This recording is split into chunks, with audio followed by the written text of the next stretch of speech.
I'm 26-year-old feminist roommate suddenly moves out, can't afford rent alone. Only candidate is some nice guy programmer convinced he's hiding something. All men are toxic. I'll prove it. Let him move in anyway. So here's the deal. Anon's working as a marketing coordinator in this overpriced city. Been living with my female roommate Sarah for what feels like forever. Everything was perfect until one random day she drops the bomb. Tells me she's moving in with her boyfriend. Gives me basically no time to figure things out. Thanks, Sarah. Really appreciate that stellar timing. Panic mode fully activated. Rent is literally eating half my paycheck every month. Start desperately posting on every roommate finder site I can think of. Craigslist, Facebook groups, those sketchy apps nobody talks about. Get maybe 15 or 20 responses over the next few days. Most are complete disasters asking weird personal questions. One guy wants to know my cup size in his first message. Another asks if I'm 420 friendly and DTF. Delete those immediately. Then there's this one response that seems almost too normal. Guy named Mark says he works in software development, sends actual references from previous roommates, doesn't ask a single inappropriate question, just wants to know about rent, utilities, and house rules. Sounds like he was written by a PR team. My immediate thought is obviously that he's hiding something. Nobody is actually this respectful and normal, especially not men looking for female roommates. There has to be some kind of catch or ulterior motive. Cassie, who's been my ride or die since college, immediately agrees. She's been through this exact scenario multiple times, tells me about this guy, Kevin, who seemed perfect for 3 months, then started borrowing money and never paying it back, and another guy who turned out to be stealing her underwear. She insists that the nice ones are always the most dangerous. But here's my financial reality check. Can't afford this apartment alone. Moving would cost me at least $2,000 between deposits and moving trucks. Don't have that kind of money sitting around. Plus, finding a new place in this market is basically impossible. Decide to meet Mark at some generic coffee shop near my building, expecting typical dude bro energy with hidden agenda. Instead walks in this completely ordinary looking guy, probably around my age, maybe slightly older, wearing normal jeans and a button-down shirt, not trying to impress anyone or show off. We sit down and he starts asking practical questions, wants to know about the neighborhood, commute times to his office, asks about grocery stores and laundry situation. Doesn't even glance at my chest once during the entire conversation, which honestly throws me off because that's not normal male behavior. Tells me he works remotely most days, but goes into the office sometimes. Says he's pretty quiet, doesn't throw parties, mentions he has a girlfriend who might visit occasionally, asks if that's okay rather than just assuming. My feminist radar is going absolutely crazy. This level of consideration and respect feels manufactured, like he's performing good guy behavior to get what he wants. Nobody is actually this thoughtful without expecting something in return. But desperate times call for desperate measures. Tell him he can move in at the beginning of next month. We shake hands and he says he'll transfer the deposit that evening. Sure enough, money shows up in my account a few hours later. Exactly the amount we discussed. No games or negotiations. Spend the next couple weeks preparing for inevitable disappointment. Cassie keeps sending me articles about seemingly nice men who turned out to be serial killers. She's convinced I'm making a huge mistake. Starts planning intervention strategies for when things go wrong. Moving day arrives, and Mark shows up exactly when he said he would. Brings just a few boxes and basic furniture. Nothing excessive or weird. Helps carry some of my heavy stuff without being asked. Doesn't complain about anything or make demands. First few days are weirdly uneventful. He keeps his space clean and organized. Doesn't leave dishes in the sink or bathroom hair everywhere. Makes coffee in the morning, but doesn't assume I want any. Just quietly goes about his business. This is where my paranoia really kicks in. Start testing him in subtle ways. Leave dirty dishes in the sink to see if he gets passive-aggressive. Accidentally knock over some mail near his door. Play music slightly louder than normal during his work calls. His responses are completely not what I expected. Cleanse the dishes without saying anything or sighing dramatically. Picks up the mail and stacks it neatly on the counter. Just closes his office door when I'm being loud. No complaints. Cassie visits after he's been there maybe a week or two. Immediately starts looking for evidence of toxic behavior. Checks his bathroom for red flags. Examines his food in the fridge for clues about his personality. Searches for hidden cameras or weird collections. Finds absolutely nothing concerning. His bathroom is cleaner than mine. Fridge has normal food plus some fancy coffee creamer. No suspicious electronics or creepy posters anywhere. She leaves frustrated and convinced he's hiding something major. Meanwhile, I'm starting to notice small, thoughtful gestures. He always asks if I need anything when he's going to the store, holds doors open without making it weird or expecting praise, offers to help with heavy packages, but doesn't insist when I say no, remembers that I don't like certain types of music, and keeps his volume down. This creates cognitive dissonance in my brain. Spent years believing that men only do nice things to get something. But Mark isn't asking for anything or keeping score. Just seems to be naturally considerate as default behavior. Around this time, he mentions his girlfriend Lena more frequently, talks about taking her to some art exhibition she wanted to see, mentions cooking dinner for her after she had a stressful week at work, describes her thoughts and opinions like he actually values them. My immediate assumption is that he's putting on an act. Probably tells her he's single when she's not around, or maybe she's completely made up to make him seem safer. Decide. I need to see this relationship myself to judge.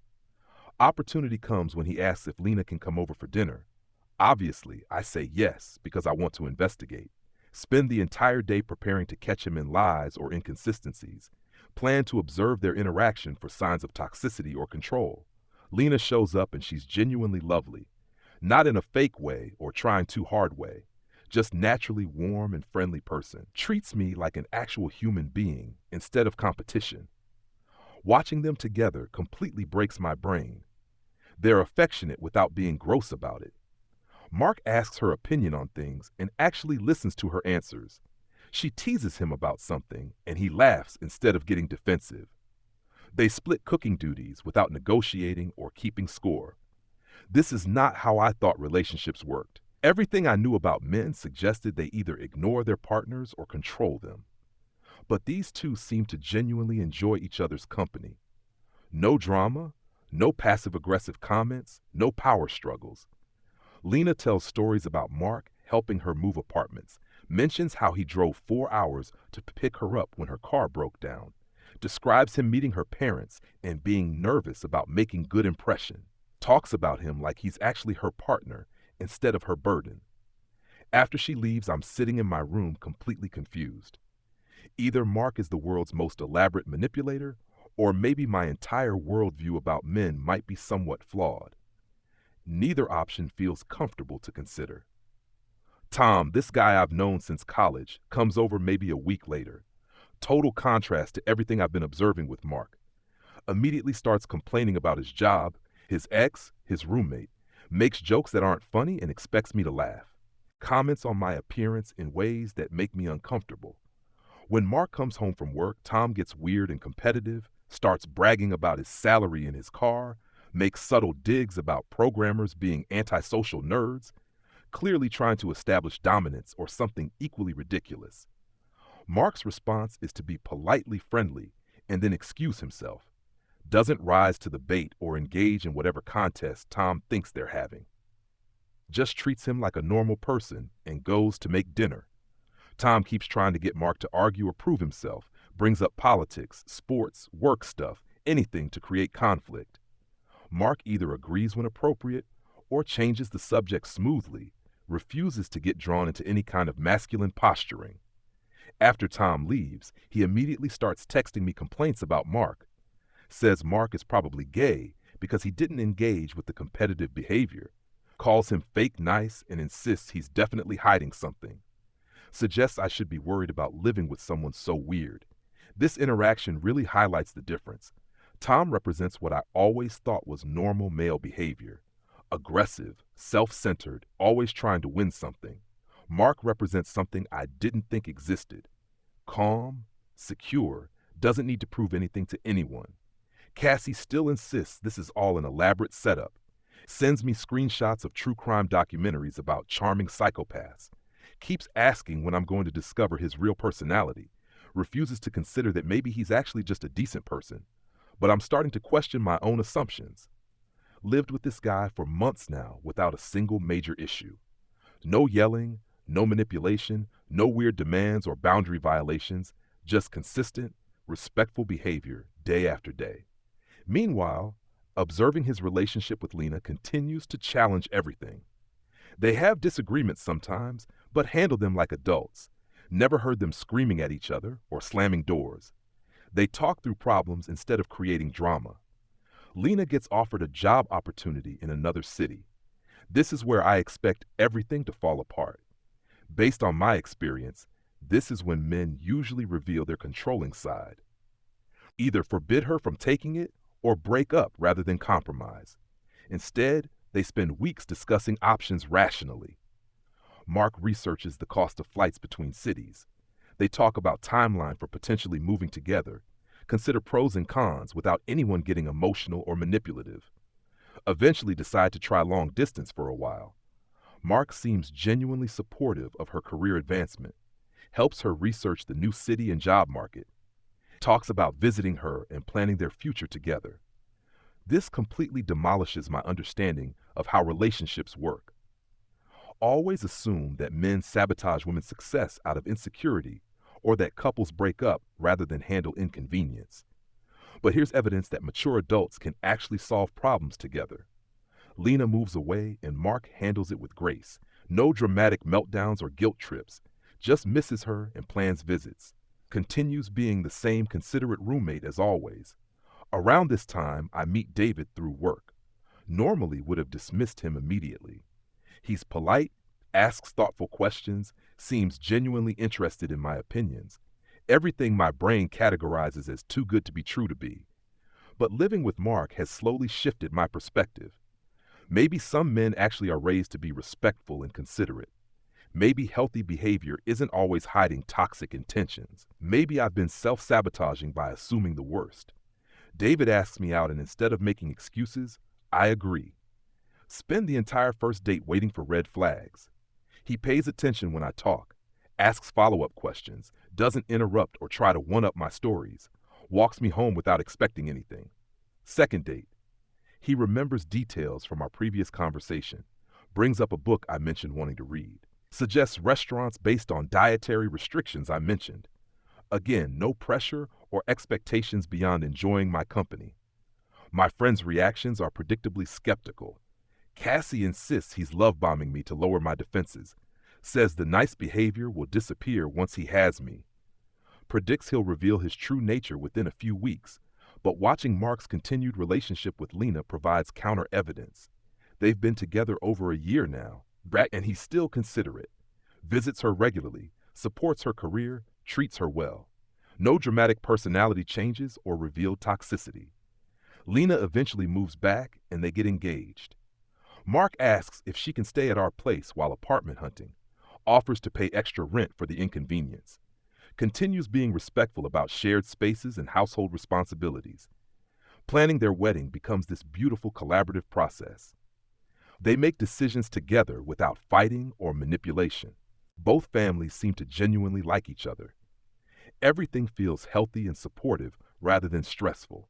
Meanwhile, my relationship with David continues developing. He meets Mark and Lena, and they all get along naturally. No competition or weird dynamics, just four adults who enjoy each other's company. David's behavior remains consistently kind and thoughtful. He has flaws and bad days like everyone else, but handles stress and disappointment maturely. Doesn't take his problems out on me or expect me to fix everything. This gradual shift in my worldview feels seismic. Spent so many years convinced that all men were fundamentally selfish. Built entire identity around protecting myself from their toxicity. But evidence keeps contradicting those beliefs. Cassie eventually meets David and grudgingly admits he seems okay. Still insists I should keep my guard up, but can't point to any specific concerning behavior. Just maintains that men always reveal their true selves eventually. Tom, meanwhile, continues being exactly who he always was, still complains constantly, and makes everything about himself. Recent girlfriend broke up with him for no reason, blames feminism for making women impossible to please. Contrast between Tom and the other men in my life becomes stark. Tom represents the behavior I expected from all men. Mark and David represent something I didn't think existed: mature, secure, capable of genuine partnership. Mark and Lena's wedding is beautiful and drama-free. Two people who clearly love and respect each other. Families who support their relationship. Celebration focused on joy rather than performance or show. They find an apartment together and Mark moves out. Thanks me for being such a great roommate. Offers to help me find someone new or cover extra rent while I search. Leaves the place cleaner than when he moved in. Living alone again gives me time to process everything. Year of observing healthy relationship dynamics up close. Seeing men behave with consistent kindness and respect. Watching problems get solved through communication rather than conflict. David and I continue growing closer. He meets my family and they actually like him. Not because he's charming or manipulative, but because he's genuinely interested in getting to know them. My relationship patterns start changing naturally. Don't spend energy looking for hidden motives or testing his loyalty. Can have disagreements without assuming he'll become abusive. Trust his words because his actions consistently match them. This shift affects other areas of my life too. Less defensive and suspicious in general. More willing to give people benefit of the doubt. Better at recognizing actual red flags versus imagined ones. Cassie struggles with my changing perspective. Our friendship becomes strained because she's still stuck in old patterns, continues dating men who treat her poorly, then uses those experiences to validate her beliefs about all men. Try to share what I've learned, but she's not ready to hear it. Insists Mark was performing the entire time we lived together. Predicts his marriage will fall apart within a few years. Refuses to consider that some men might actually be decent. Meanwhile, Mark and Lena settle into married life happily. Occasionally meet up for dinner or group activities. Their relationship continues being stable and supportive. No dramatic personality changes or revealed toxicity. David eventually meets my extended family. Handles my skeptical relatives with patience and humor.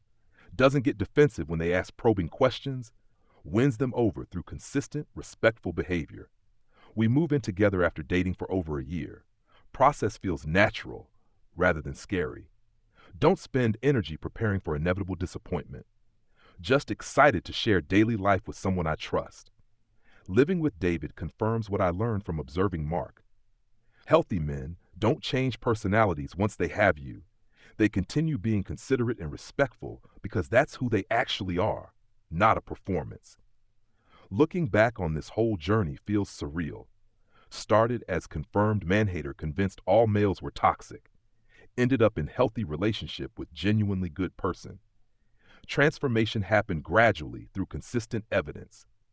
Cassie and I eventually have honest conversation about our friendship. She admits she's jealous of my happiness, but still believes I'm being naive or lucky. Can't accept that her approach might be self-defeating. We agree to disagree and maintain friendship, but our dynamic has fundamentally changed. Can't unsee what I've learned about relationships. Won't go back to assuming the worst about everyone. Tom continues his pattern of failed relationships, blames women for being too picky or damaged by feminism, refuses to examine his own behavior or attitude, represents everything I used to think was inevitable. Mark and Lena celebrate their first wedding anniversary, invite David and me to small dinner party, evening filled with laughter and genuine conversation. No drama, competition, or underlying tension. Their marriage remains stable and happy. They support each other's goals and dreams. Handle challenges together rather than creating additional problems. Prove that healthy relationships actually exist. David proposes after we've been together almost 2 years. Moment feels right rather than pressured or manipulative. He's not trying to lock me down or control me. Just wants to build future together as equal partners. Planning our wedding becomes collaborative process. Both families blend together naturally.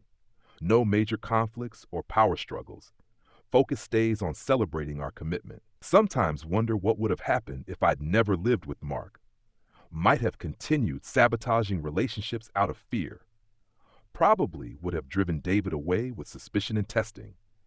Could have missed out on genuine happiness. Feminist beliefs haven't disappeared completely. Still advocate for women's rights and equality, but understanding has become more nuanced. Recognize that gender generalizations hurt everyone. Learn to distinguish between toxic masculinity and healthy masculine behavior. Can identify genuine red flags versus imagined threats. Develop better boundaries and communication skills. Stop assuming malicious intent behind every kind gesture. Live with him for a year. No drama, no games, no manipulation, just respect, kindness, and stability. He marries the sweetest girl I've ever met. I finally meet someone like him too. Not all men are monsters. Turns out the monster was my own prejudice. If this confession kept you hooked, make sure to subscribe, like, and share. We share powerful true stories every day that explore the complex realities of life.